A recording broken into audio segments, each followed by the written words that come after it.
Coba lihat semua agenda yang diumumkan dan yang terjadi di Palestina, di Gaza pada hari ini, seluruhnya diumumkan oleh Abu Ubaidah melalui Al-Quran, melalui hadis. Bahkan perang yang terjadi sekarang adalah ribat Asqalan.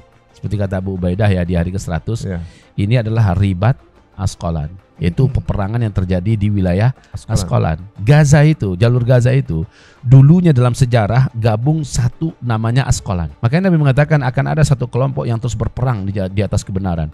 Mereka tidak bisa dikalahkan. Intinya mereka selalu ada sampai Nabi Isa turun.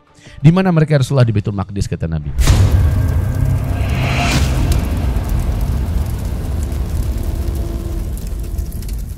Assalamualaikum warahmatullahi wabarakatuh. Teman-teman, selamat menjalankan ibadah puasa. Dan sebentar lagi tentunya juga kita akan menyongsong datangnya 10 hari terakhir.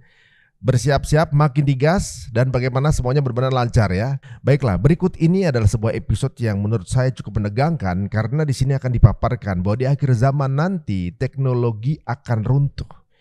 Tidak akan ada lagi yang namanya listrik ya. Dan kalau sudah tidak ada listrik, maka teknologi juga akan punah.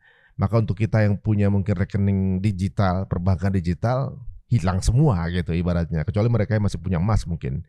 Nah, apakah itu akan terjadi dalam waktu dekat atau masih lama, atau seperti apa tanda-tandanya supaya kita juga mampu bersikap dan juga berjaga-jaga mengenai hal ini. Tak perlu takut karena umat mukmin tidak akan merasakan siksaan ini.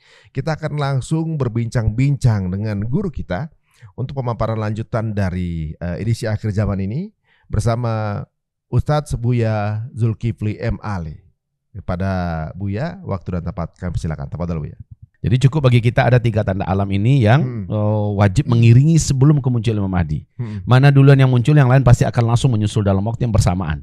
Ya, nggak nunggu lama-lama. Hampir itu bersamaan. Jadi umpamanya terbuka Al-Baida, tenggelam ya, pasukan yang mengejar, laki-laki yang dikejar itulah ya Al-Mahdi itu. Al-Mahdi ini baru dibaiat di depan Ka'bah kalau ada seorang laki-laki yang berjiwa mulia, dicintai orang beriman seluruh dunia, mati dibunuh. Kan bersamaan itu namanya kan. Dan suasana Mekah, Madinah dan Arab Saudi sedang kacau karena perebutan kekuasaan. Jadi 3 ini terjadi bersamaan. Hampir boleh dikatakan bersamaan. Maka kalau belum muncul ini berarti belum lagi muncul Imam Mahdi. Berarti belum. Tapi melihat indikasinya mengarah ke sana, sudah dekat. Ini dia, ya. Ini dia indikasinya mengarah ke sana sudah dekat. Apalagi kalau kita tambahkan dengan seperti tadi, salju sudah turun di Arab. Karena kata Rasulullah, Al-Mahdi nanti muncul ketika Arab sudah dituruni salju. Sekarang salju sudah turun. Imam Mahdi nanti muncul ketika Sungai Efrat mengering di Irak. Ya, ini juga sudah terjadi. Jadi tanda ini sudah terjadi kan.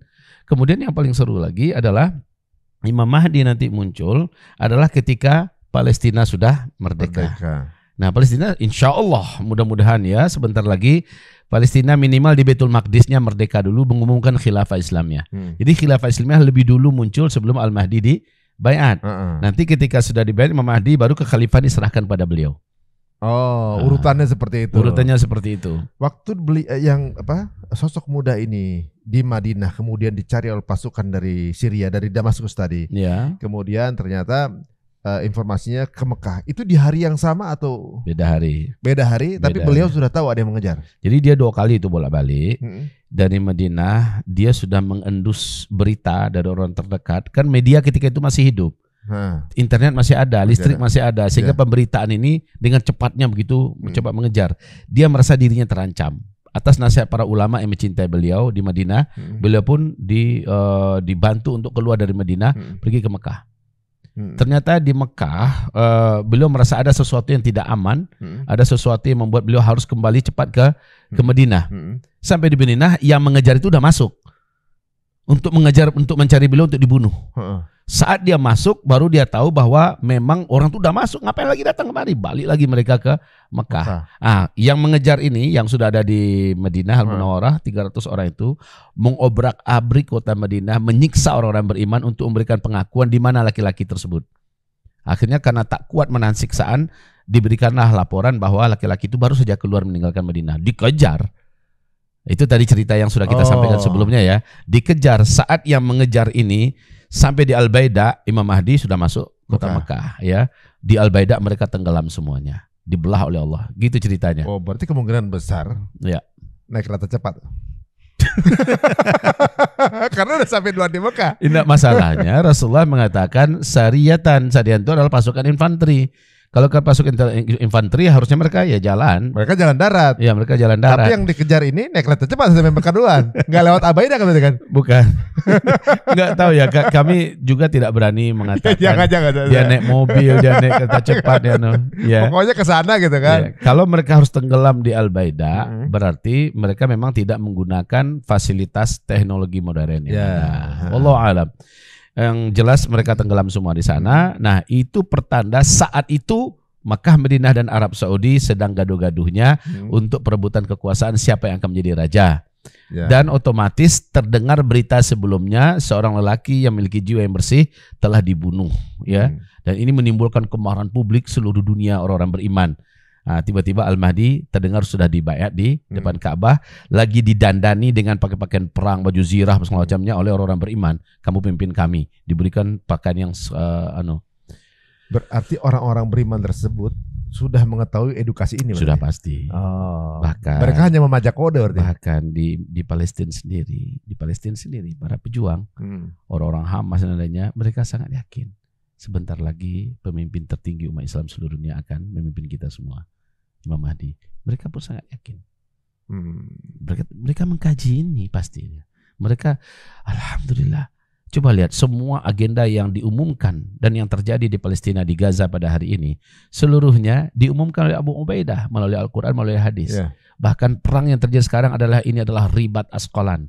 Seperti kata Abu Ubaidah ya di hari ke-100, ini adalah ribat Asqalan. Yaitu peperangan yang terjadi di wilayah Asqalan. Gaza itu, jalur Gaza itu, dulunya dalam sejarah gabung satu namanya Asqalan.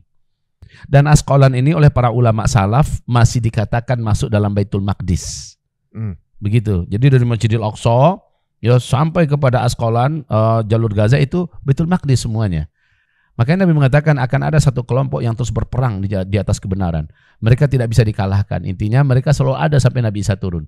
Di mana mereka Rasulullah di Baitul Maqdis kata Nabi. Inilah dia pasukan yang sedang bertempur pada hari ini. Hamas, Jihad Islami dan lain-lainnya, mereka sekarang sedang merapat bersatu untuk mengusir penjajah Israel. Jadi kalau kita lihat pasukan yang masuk itu adalah yang ada di Baitul Maqdis pada hari ini. Di jalur Gaza, di Asqalan dan seterusnya. Ya dulu kalau ada pemberitaan ini akan dianggap angin lalu karena mana ada Gaza belum punya pasukan, Palestina nggak punya pasukan, kalah lagi sama Israel kan mikirnya gitu. Kalau sekarang baru terbukti. Siapa yang bisa menampik, siapa yang bisa membantah pada hari ini? Hamas menang. Kemenangannya kemenangan yang telak, kemenangan yang mempermalukan sejadinya Israel pada hari ini. Oke, jadi Masya Allah ya, Imam Mahdi itu muncul dalam suasana yang betul-betul ada keputusasaan ya di tengah-tengah umat ini. Nah, kami sekali lagi tidak tahu karena figur yang betul-betul terkait dengan nafsu zakiyah, kemunculan sosok Abu Ubaidah tadi itu. Apakah orang ini layak disebut dengan nafsu zakiyah? Kita hanya berhak mengatakan Allahu a'lam. Tapi yang pasti dia sudah belasan tahun eksis di Hamas dan dia tidak pernah tampil dengan muka sampai sekarang dia tidak diketahui siapa dan bagaimana bentuk mukanya yang asli. Tapi akhir-akhir ini dan khusus di peperangan 7 Oktober Tufanul Aqsa beliau melejit menjadi ikon dunia dan kebanggaan dunia. Muslim non muslim orang beriman dan semuanya bangga dengan figur beliau. Allahu a'lam, apakah beliau yang akhirnya ketangkap lalu dibunuh segala macamnya, Allahu a'lam. Tapi pada intinya yang 3 tadi itu hampir terjadi bersamaan. Ada pasukan yang mengejar, kemudian yang mengejar tenggelam di Al-Baidah, dan Arab Saudi sedang kacau perebutan kekuasaan, dan ada laki-laki yang terbunuh dari orang beriman yang menghebohkan orang beriman seluruh dunia. Masya Allah. Gitu ya. Ini urutan yang saya rasa banyak yang mendengarkan ini rasanya kayak lagi ada movie. Seru itu gitu. Nah, kemudian ketika dunia dipimpin oleh Al-Mahdi, jadi seluruh negara Muslim kompakan bahwa Imam Mahdi ini adalah amir bersama. Ya. Nggak ada nggak ada tandingannya. Nggak ada perselisihan di antara itu. Tidak ada. Jadi Mas Ari Untung dan seluruh pemirsa yang kami cintai dalam cerita Untung, sesungguhnya kehadiran Al-Mahdi benar-benar menjadi puncak daripada perubahan peradaban di muka bumi ini.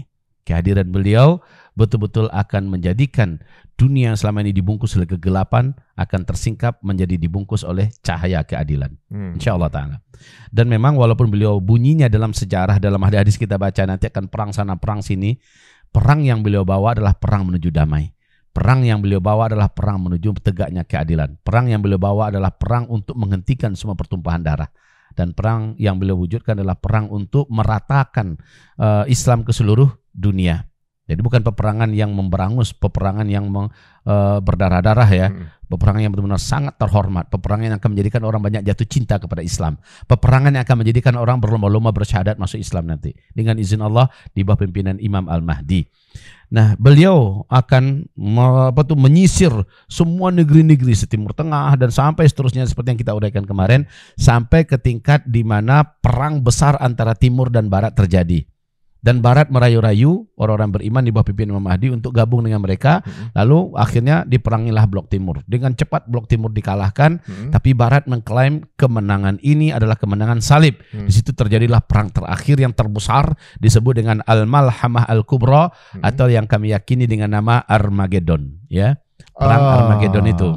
Ya, atau perang dunia keempat atau disebut juga perang dunia keempat. Tapi antara Islam dengan Eropa, Amerika. Itu terjadinya di Ghutoh, ya. Di Ghutoh. Ghutoh itu masih di sebelah Damaskus, kota Damaskus. Di situ disebut dengan Ghutoh. Nabi menyebutkan tempat kota terbaik dan tempat terbaik saat terjadinya Malhamah Al-Kubra itu nanti adalah di Ghutoh, ya, di Damaskus sekarang. Nah, jadi di sana terjadi peperangan tersebut. Nggak tahu sebabnya karena apa? Kenapa di Ghutoh nggak dijelaskan? Kenapa harus di Ghutoh? Tidak tahu. Tapi yang jelas di A'maq dan di Dabiq orang Eropa yang membawa salib. Jadi dalam perang itu kata Rasulullah mereka membentuk koalisi, pasukan koalisi sejumlah 80 negara ya dari Eropa, Amerika dengan berbagai pecahan-pecahannya mengirim 12.000 pasukan masing-masingnya. Kali 80 bendera dikalikan berapa jumlahnya, hampir 1 jutaan pasukan. Itu pasukan infanteri. Dan kami yakin pada saat itu Dukhon sudah terjadi. Dan kami yakin di perang dunia keempat, yaitu di mana di Ghutoh tersebut, Malhamah Al-Kubra atau Armageddon ini, perang saat itu sudah menggunakan senjata manual. Oh, jadi udah nggak ada listrik. Udah. Kapan kapan listrik dengan semua teknologi musnah? Adalah ketika bumi dihantam oleh meteor, terjadilah Dukhon. Kapan terjadinya Dukhon? Kalau dalam hadis Nabi, dan ini sudah kita sebutkan Mas Ari Untung dan seluruh pemirsa, di dalam hadis Nabi, hadis ini Hasan li ghairi, maaf Hasan, kemudian bahkan ada yang sampai mendekati kepada sahih. Nabi berkata, akan terjadi di akhir zaman di tengah umatku hantaman meteor. Akan terjadi perubahan bentuk, akan terjadi penenggelaman bumi. Kapan itu ya Rasulullah? Rasul menjawab, ketika kamu, hai orang Arab, sudah menjadi jahiliyah. Ketika kamu sudah berlomba-lomba mencintai musik, ya, mendatangkan penyanyi-penyanyi dan penari-penari, ketika kamu sudah kembali menenggak minum minuman keras. Hari ini semuanya sudah dilakukan. Berarti kita menunggu Allah mendatangkan janjinya. Janji Allah apa? Yaitu Allah hantam bumi ini dengan meteor. Tapi sebelum hantaman ini terjadi, harusnya Al-Mahdi sudah dibaiat dulu. Harusnya Palestina sudah merdeka dulu. Begitu ya urutannya.